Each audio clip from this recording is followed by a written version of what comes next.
नमस्कार मित्रांनो, आज आपण रोसरी बायोटेक या शेअर्सबद्दल जाणून घेणार आहे। पहिले आता आपण सर्च करूया। आता आपल्याला त्याचा चार्ट ओपन झालेला आहे। आता आपण त्याचा टाइम फ्रेम 1 वीकचा ठेवूया। 1 मिनिट फक्त। हां, आता आपण रेजिस्टन्सची ट्रेंड लाईन ड्रॉ करूया। ती झाल्यानंतर आपण सपोर्टची लाईन ड्रॉ करूया। यानंतर आपण फिबोनाची लावणार आहे। यामध्ये आपल्याला हे समजतं की जे इम्पॉर्टंट लेवल आहे त्याचा ब्रेकआउट झालेला आहे का नाही।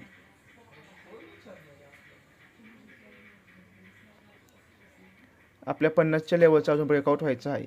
ती तर लेवल ब्रेकआउट झाली तर आपलं टार्गेट पुढच्या प्रमाणे असेल। आता मी पुन्हा एकदा फिबोनाची लावणार आहे। ती असणार 60 पर्यंत, 0 ते 60।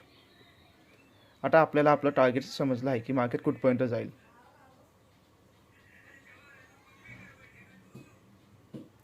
आपला स्टॉप लॉस आहे ना, जी ग्रीन कॅन्डल आहे ना त्याच्या खाली पाहिजे, आणि जो आपला टार्गेट आहे जे आता आपण लावलेलं म्हणजे आहे ना, जी आता आपण फिबोनाची लावून जी लाईन ड्रॉ केली आहे ना तिथपर्यंत पाहिजे, म्हणजे एक 860 पर्यंत हे आपलं टार्गेट असेल। आणि त्यानंतर तुम्ही ट्रेडिंग चालू करू शकता। तुम्हाला तो व्हिडिओ आवडला असेल तर व्हिडिओला लाईक, कमेंट आणि शेअर करा। भेटूया पुढच्या व्हिडिओत। Okay, bye.